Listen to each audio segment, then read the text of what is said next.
नाज़रीन, इस वक्त हमारे साथ मौजूद हैं सूफ़ी जमील अख्तर लिटरेरी सोसाइटी के जनरल सेक्रेटरी मोहम्मद इकबाल साहब, जो कि आला दर्जा के ऑफिसर्स हैं और गोल्ड मेडलिस्ट भी हैं।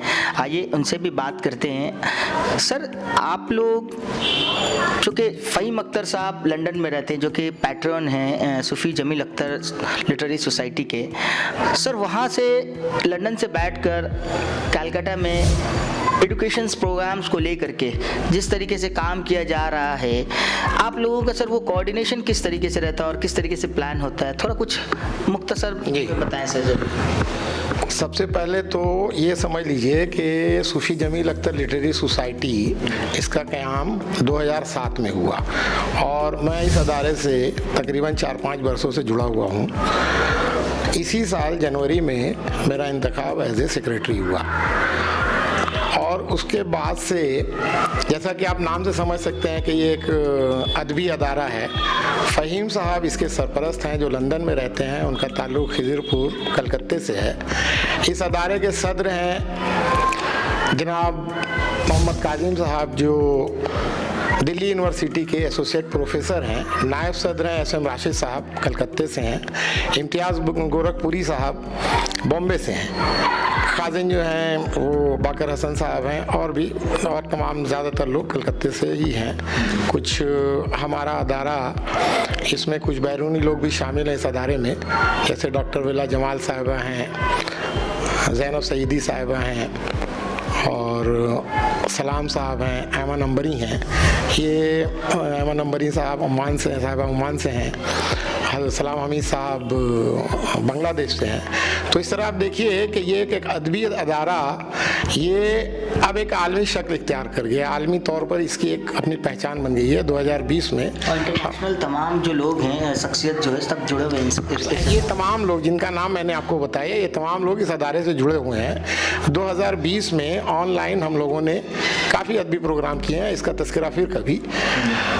सबसे बड़ी चीज़ ये है कि अदबी अदारा होने के बावजूद हम लोगों का, हमारे सरपरस्त फ़हीम अख्तर साहब का और कमेटी के तमाम लोगों का ये है कि भाई हम लोग चूँकि उर्दू का काज कर रहे हैं, इसलिए उर्दू स्टूडेंट्स के लिए, उर्दू तलबा और तालबात के लिए हम लोगों को आगे बढ़ करके उनको आगे बढ़ाना है।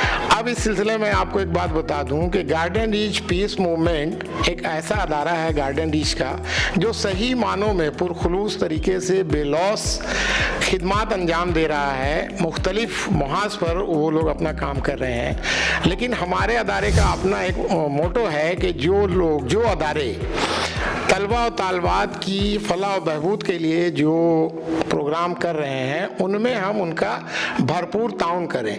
लिहाजा हम माली ताउन के ज़रिया, कई अदारे हैं। एक तो अलहम्द एजुकेशनल ट्रस्ट है, वो आपको लूटोला ज़करिया स्ट्रीट का भी पिछले दिनों उन लोगों ने किया प्रोग्राम, उनमें हमारा इश्तराक रहा। हमारे इश्तराक से वो लोग माध्यमिक और एचएस के तलबा और तालबात को इनामात से नवाजते हैं जो कामयाब होते हैं। इसी तरह खिज़िरपुर में एक अदारा है, खिज़िरपुर सोशल एक्टिविटीज़, वहाँ वो लोग क्विज़ वगैरह का प्रोग्राम करवाते हैं और इस तरह दीगर चीज़ें जो उन तलबा और तालबात के लिए फ़ायदेमंद होती हैं वो। इस तरह रिशरा में एक अदारा है मुस्कान फाउंडेशन, वो लोग भी तलबा और तालबात के लिए क्विज़ वगैरह का, काउंसलिंग का जो प्रोग्राम करते हैं, उसमें हमारे अदारे की जानिब से भरपूर ताउन दिया जाता है। इसी तरह गार्डन रीच पीस मूवमेंट से हम लोग कई वर्षों से जुड़े हुए हैं और ये एक यंग बंच है ऐसे लड़कों का जो वाकई पुरखुलूस तरीके से तलबा और तालबात की हिम्मत अफजाई कर रहे हैं, जो इलाके में जो किसी अच्छे पोस्ट पर पहुंचता है, मान लीजिए कोई WBCS अगर कंप्लीट करता है, किसी ने नेट क्वालिफाई किया है और लेक्चरशिप में उसका सिलेक्शन हुआ है, और भी दीगर इम्तहानात में जो उर्दू स्पीकिंग बच्चे ख़ास तौर से आगे बढ़ते हैं, उनको फेलिसिटेट किया जाता है। तो ये पिछला प्रोग्राम, उसमें हम लोगों ने इश्तराक किया था। सुए इत्तेफाक कि मैं उस प्रोग्राम में मौजूद था और देख करके वाकई ये खुशी होती है कि हमारे अदारे ने ऐसे अदारों का इंतखाब किया है जो वाकई तलबा और तालबात के दरमियान रह करके उनकी हौसला अफजाई, उनकी हिम्मत अफजाई कर रहे हैं। मैंने उस प्रोग्राम में, देखिए आप ये देखिएगा कि उर्दू स्पीकिंग जो तलबा और तालबात हैं या उर्दू बोलने वाले जो लोग हैं वो बांग्ला नहीं बोल पाते हैं। मैंने उन लोगों को एक मशवरा ये दिया है कि भाई जो तलबा और तालबात आप माध्यमिक और एचएस के लेवल से ही आप उनको बांग्ला स्पीकिंग का एक कोर्स शुरू करवाएं, क्रैश कोर्स, जहां वो बांग्ला बोल सकें, लिख सकें, समझ सकें। ये बहुत अच्छी पहल है आप लोगों की। ये हम लोगों की तरफ से मेरा मशवरा था, उन लोगों ने कबूल किया है। हमने कहा कि इसके लिए हमारे अदारे की तरफ से जो भी ज़रूरत पड़ेगी हम लोग हम वक्त तैयार है। और सिर्फ इस अदारा नहीं, इसके अलावा मैं आपको बताऊं, आपको सुन करके ये हैरत होगी कि अदबी अदारा होने के बावजूद मुंबई में अंजुमन गर्ल्स हाई स्कूल के 40 तालबात को हम लोग 1 साल का ये वजीफ़ा दे रहे हैं। ये मेरा ख्याल है कि बंगाल का एक अदबी अदारा होते हुए 40 तलबा और तालबात को वजीफ़ा देना ये कोई खेल नहीं है। इसके अलावा इनफरादी तौर पर जो बच्चे सही मानों में कोई किसी अच्छे कोर्स में वो एडमिशन नहीं ले पा रहे हैं, इस तरह मैं नाम नहीं बताना चाहता, उनको भी हम लोगों ने माली इमदाद पहुंचाई है, सपोर्ट की है। इलाहाबाद के एक स्कूल को भी हम लोगों ने एक खती रकम दी है। इसके अलावा बहुत से ऐसे अदारे हैं जो हमसे जुड़ना चाहते हैं, लेकिन चूँकि ये कोरोनाई दौर है, अभी इस दौर में हम लोग इन 4-6 अदारों के साथ तलबा और तालबात की फलाह और बहबूद के लिए ये काम कर रहे हैं।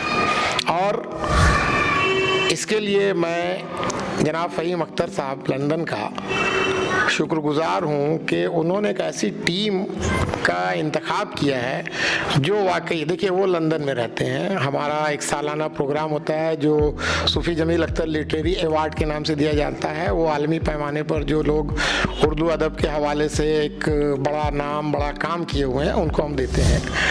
तो ये एक अपना वो सालाना प्रोग्राम होता है। लेकिन इसके अलावा ये साल भर जो अदारे उर्दू की बका, फलाह, बहबूद के लिए जो काम कर रहे हैं, उनके इश्तराक से हम ये कर रहे हैं। और ये मुमकिन हो पा रहा है कि एक शख्स जो कलकत्ते का है लेकिन अपनी ज़बान को फलाह और बहबूद के लिए, उसकी तरक्की और तरवीज के लिए लंदन में बैठ करके एक अदारा बना करके उसके ज़रिया जो है ये काम अंजाम दिया जा रहा है।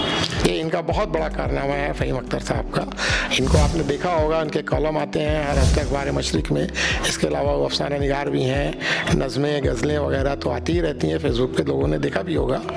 सर, तो आने वाले वक्त में और आप लोगों का क्या क्या प्रोग्राम, क्या शेड्यूल रहेगा सर, और कौन सी चीज़ों को लेकर के आप लोग काम करेंगे? ये इदारा कौन से टॉपिक पर, कौन सी इश्यूज़ पर? ये जैसा कि मैंने बताया कि तलबा और तालबात की फलाह और बहबूद के लिए जो अदारे पुरखुलूस तरीके से काम कर रहे हैं, कहीं कोचिंग की बात आती है, अभी हम लोगों के एक अदारे से बातचीत चल रही है, वो लोग कोचिंग भी करवा रहे हैं। इसके अलावा अलहम्द एजुकेशनल ट्रस्ट और ये आपके GRPM में, इसमें हमने मशवरा दिया है कि बच्चों की काउंसलिंग बहुत ज़रूरी है। पिछले साल हम लोगों ने काउंसलिंग करवाई थी आलिया यूनिवर्सिटी में, और इस बार चूँकि ये कोरोना का दौर है और आप समझ ही सकते हैं, तो मुख्तलिफ अदारे, जो अदारे हमसे जुड़े हुए हैं, उनके ज़रिए हम चाहेंगे कि बच्चों में, ख़ास तौर से माध्यमिक के बाद एक अफरा तफरी शुरू हो जाती है कि 4 लड़के जिस तरफ गए साइंस लिया तो साइंस ले लिया, किसी 5 बच्चे जिस तरफ कॉमर्स की तरफ गए तो कॉमर्स ले लिया, कोई आर्ट्स की तरफ चला गया। तो इसके लिए ज़रूरी है कि काउंसलिंग की जाए, बच्चों के जहन को टटोला जाए, काउंसलिंग के ज़रिए उनको सही मालूमात दी जाए और उनके गार्जियन को भी साथ में लेकर के बैठा जाए, ताकि बच्चों की काउंसलिंग के ज़रिए उनको सही राह दिखाई जा सके। एक्सपर्ट काउंसलर को लेकर के ये इन अदारों से हम लोगों की बातचीत चल रही है कि अब जो आने वाले वर्षों में एक काउंसलिंग के ज़रिए इनको किया जाएगा। और अगर कोचिंग की ज़रूरत है, जहाँ पर अभी तो कोचिंग की ज़्यादा ज़रूरत इसलिए है कि अभी ऑनलाइन सब क्लासेस चल रहे हैं, तो कोचिंग की जहाँ पर ज़रूरत है वहाँ भी हम लोग तैयार हैं मदद करने के लिए। जी, बहुत बहुत शुक्रिया इकबाल साहब हमारे साथ जुड़ने के लिए। तो नाज़रीन, इस वक्त आप हमारे साथ मौजूद थे मोहम्मद इकबाल साहब, जो कि सूफ़ी जमील अख्तर लिटरेरी सोसाइटी के जनरल सेक्रेटरी हैं। उन्होंने अपने इदारे के बारे में तमाम डिटेल्स में बताया हमें कि इदारे का क्या काम होता है और कौन कौन से चीज़ों को लेकर के, इश्यूज़ को लेकर के काम करते हैं। फ़हीम अख्तर साहब किस तरीके से कोऑर्डिनेट करते हैं लंदन से बैठ करके उनसे, और आने वाले वक्त में भी चूँकि कोविड है, कोविड की वजह से अभी बहुत सारे जो प्रोग्राम्स है, बहुत सारे जो काम करना है वो अभी कुछ वक्त के लिए रुका पड़ा है। तो आने वाले वक्त पे और भी तमाम ख़ास तौर पे एजुकेशन और अदबी चीज़ों को लेकर के काफ़ी प्रोग्राम्स हैं और काफ़ी काम करना है इन चीज़ों को लेकर के। इकबाल साहब ने चूँकि आपके सामने अपनी बात, तो नाज़रीन एपिसोड को आगे बढ़ाते हुए हमारे साथ इस वक्त मौजूद है फ़ातिमा खातून साहिबा, जो कि सूफ़ी जमील अख्तर लिटरेरी सोसाइटी की एग्जीक्यूटिव मेंबर है। आइए इनसे भी बात करेंगे। मैम, आपको कैसा फील होता है जब इस तरीके का तालीमी प्रोग्राम को लेकर के आप लोग काम करते हो, सोसाइटी में लोगों तक जाते हैं? जी, अस्सलाम वालेकुम। हाँ, सबसे पहले तो मैं यही कहूँगी कि जब इस तरह का प्रोग्राम होता है और एजुकेशन को लेके, और तो ये ख़ुद में ही एक प्राउड फील होता है हम लोगों के लिए कि माना जाता है जो मटिया बुर्ज के इलाके से, कि इसे माना जाता है कि बस पसमानदा इलाका है, यहाँ तालीम नहीं है, और इस तरह का काम हो रहा है जो लोगों को देखना चाहिए, और ये काम अभी हो रहा है, तो ये बहुत अच्छा लगता है। ख़ुद को ही बहुत फ़ख्र महसूस होता है इन सब कामों में जुड़ के। और सूफ़ी जमील अख्तर लिटरेरी सोसाइटी या पीस मूवमेंट जिस तरह से काम कर रहे हैं, तो ये समझ ले कि मशाले राह है कि सभी लोगों को इसमें आना चाहिए आगे। और इससे सबसे ज़्यादा हौसला मिलता है यहाँ के तुलबा और तालिबात को, कि जिस तरह से ये प्रोग्राम हुआ था और बच्चे इसमें बढ़ चढ़ कर हिस्सा ले रहे थे। जब इसका ऐड आया था तो खुद स्टूडेंट भी हम लोगों को कांटेक्ट कर रहे थे, और जिस तरह से ये फेलिसिटेट किया जा रहा था कि यहाँ से जो WBCS करके निकले हैं या जो लोग ये लेक्चरर बने हैं, तो ये बच्चों में खुद मैंने महसूस किया जब वहाँ बच्चे हमसे बात कर रहे थे कि उन लोगों को लगता है कि जब ये लोग WBCS क्रैक कर सकते हैं तो हम क्यों नहीं। तो ये बहुत अच्छा लगता है क्योंकि ये सहूलत पहले शायद इतनी नहीं थी। एक तो यहाँ के नौजवान जो है और यहाँ जिस तरह से काम किया जा रहा है, और सूफ़ी जमील अख्तर लिटरेरी सोसाइटी तो माशाल्लाह क्या कहें कि ना सिर्फ अदबी कामों में, समाजी कामों में भी हर तरफ से बढ़ चढ़ के हिस्सा लेती हैं। तो ये बहुत अच्छा लगता है कि बच्चों के अंदर अब हौसला बढ़ रहा है। और एक ये कोचिंग भी इस यहाँ आने के बाद पता चला कि यहाँ से कोचिंग भी चलाया गया WBCS का, जो शायद इन इलाकों में पहले नहीं था।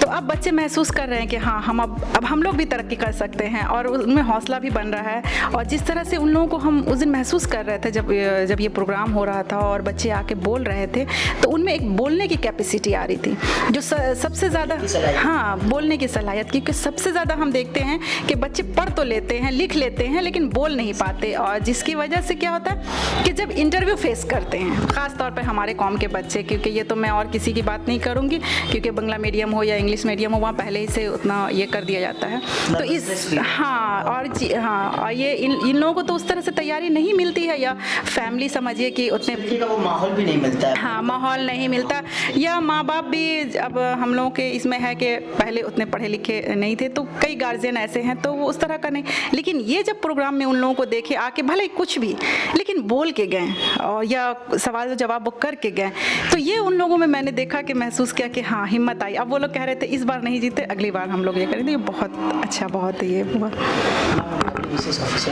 नहीं, टीचर है ना फातिमा मैम, चूँकि आप भी एक टीचर हैं, और ख़ास तौर पे जैसे कि इन जनरल सोसाइटी में एक इमेज बनाया गया है ख़ास तौर पे मुसलमानों को लेकर के, औरतों को ले, ख़ास तौर पे औरतों को लेकर, ख़वातीन को लेकर के, कि मुस्लिम्स कम्युनिटी में ख़वातीन को उस तरीके की अपॉर्चुनिटीज़ नहीं मिलती है और वो सामने नहीं आती। बस वो एक पर्दा, नकाब, हिजाब वगैरह में ही रख दिया जाता उन्हें, और घर के काम काज में ही लगा दिया जाता है। तालीमी मैदान में वो आगे नहीं आती है। इस पर आप क्या कहें, क्योंकि आप टीचर हैं और आप जिस तरीके से आप लोग एजुकेशंस को लेकर के काम कर रहे हैं, आपका आने वाले वक्त में क्या मकसद रहेगा कि और भी जो समाज में, जो खास तौर पे मुस्लिम सोसाइटी में जो बच्चियां हैं, उनको और इंस्पायर करने के लिए आपका क्या प्लान रहेगा, क्या एक्शन ये रहेगा, बताइए। जी, माशाल्लाह, अभी तो जो हालात हम देखते हैं, भले ही ये जितना भी मीडिया हो या इसमें नहीं दिखाया जाता हो, अभी भी बताया जाता है कि मुस्लिम की औरतें बहुत पर्दे में रहती है, कमज़ोर है, ये है, लेकिन ऐसा कुछ नहीं है। अभी एक चीज़ है ना कि हर एक्शन का रिएक्शन होता है, तो जितना दबाया जाता है वो चीज़, और तो अब देखिए किस फील्ड में औरतें नहीं हैं और मुस्लिम मुआशरे की कौन सी लड़कियां हैं जो कहाँ नहीं हैं। अभी आप नीट का रिजल्ट देखिए, वहाँ टॉप में भी लिस्ट में देखिए तो मुस्लिम की लड़कियां हैं, या फिर आप WBCS हो, UPSC का अभी देखिए अभी रिजल्ट आया है माशाल्लाह से, वहाँ से आप जो भी कहें जामिया हो जहाँ से भी हो, मगर मुस्लिम लड़कियाँ आ रही हैं टीचर में और हर तरह के फील्ड में आ रही हैं, सामाजिक कामों में। अब अपने हक के लिए वो लड़ती हैं और अगर जब भी उनको दबाया जाता है तो वो खुद खड़ी भी हो जाती हैं इसके लिए। तो ऐसा नहीं है कि औरतें कमज़ोर हो रही हैं, हाँ कुछ गाइडेंस की ज़रूरत है। तो माशाल्लाह से हम लोग भी कोशिश कर रहे हैं इंशाल्लाह और बेहतर हो कि उन लोगों को तालीमी मैदान में भी आगे लाया जाए। और अभी लड़कियों के लिए बहुत सारी अपॉर्चुनिटी भी मिल रही हैं, स्कूलों में अच्छा ये हो रहा है इंतज़ाम। और गार्जियन अब बहुत समझिए कि उनमें ये आ रहा है कि हाँ बच्चों को अगर आगे लाना है तो उनको पढ़ाना होगा। तो अब एक चीज़ और आप महसूस करेंगे हर तरफ कि गरीब तबका है, अगर बहुत ये भी है तो वो कम खा के भी लेकिन बच्चे को पढ़ा ज़रूर रहे हैं। ये एक बेदारी देखने को मिला है खास तौर पे मुस्लिम कम्युनिटी में। पहले लोग बच्चों को काम में भिजा देते थे, लेकिन अब क्या है कि भूखे भी रहेंगे लेकिन पढ़ाना है इल्म को लेकर के, और यही सबसे ज़रूरी है। क्योंकि अगर हमें आगे आना है या अपने हक को हासिल करना है तो सबसे पहले सारी चीज़ों पे ध्यान नहीं देना है, कौन क्या कह रहा है क्या हो रहा है, बस हाँ अपने यहाँ जो है कि हमें सही काम करना है और सबसे पहले तो तालीम हासिल करनी है। क्योंकि तालीम जब आएगा तो अक़ल और शऊर भी आएगा और लड़कियों में खुद सही गलत को चुनने की भी ये आएगी और वो अपना कैरियर भी बना सकेंगे। और लोग जो कहते हैं कि लड़कियां बस कैरियर बना सकती है और घर नहीं संभाल सकती है, घर संभालती है तो कैरियर नहीं, ऐसा नहीं है। बहुत सी मिसालें ऐसी हैं जो हर तरफ बैलेंस हो सकता है। तो ये तालीम अगर हासिल कर लेंगे, शऊर आ जाएगा, सब कुछ बेहतर होगा। जी बहुत बहुत शुक्रिया मैम हमारे साथ जुड़ने के लिए। तो नाज़रीन आप सुन रहे थे इस वक्त फ़ातिमा खातून साहिबा को, जो कि टीचर हैं और सूफ़ी जमील अख्तर लिटरेरी सोसाइटी के एग्जीक्यूटिव मेंबर भी हैं। उन्होंने बड़े ही बेबाकी से और बड़ी संजीदगी से तमाम सवालों का जवाब दिया और कहा कि ऐसी कोई बात नहीं है जो एक मिथ जो मीडिया द्वारा और तमाम जो प्रोपागेंडा किया जाता है कि ख़ास तौर पर मुस्लिम मुआशरे में औरतों को दबा कर रखा जाता है, तालीमी मैदान में वो पीछे हैं, इस तरीके का नहीं है। क्योंकि सोसाइटी अब चेंज हो रहा है और फ़ातिमा खातून साहिबा जैसी जो तमाम ख़वातीन हैं वो अब सामने बढ़कर आ रही है। सूफ़ी जमील अख्तर लिटरेरी सोसाइटी की भी ये एक अच्छी कोशिश रहती है कि वो अपने इदारों में ख़ास तौर पर ख़वातीन को जगह देती है, एक अहम रोल प्ले करने के लिए वो जगह देती है, जहाँ जिसके ज़रिए वो सोसाइटी के अंदर जो तमाम जो बच्चियाँ हैं उनको वो इंस्पायर कर और उन्हें तराश कर। आप हमारे चैनल की वीडियोस अगर आपको पसंद आए तो आप हमारे वीडियोस को ज़रूर शेयर करें और हमारे पेज द लोकल जर्नलिस्ट को आप फेसबुक पर जाकर लाइक करें, यूट्यूब पर सब्सक्राइब करें, ट्विटर और इंस्टाग्राम पर हमें फॉलो करें। जी मैं मोहम्मद इकबाल हबीब द लोकल जर्नलिस्ट से बहुत बहुत शुक्रिया। Subscribe now and press the bell icon. Never miss an update.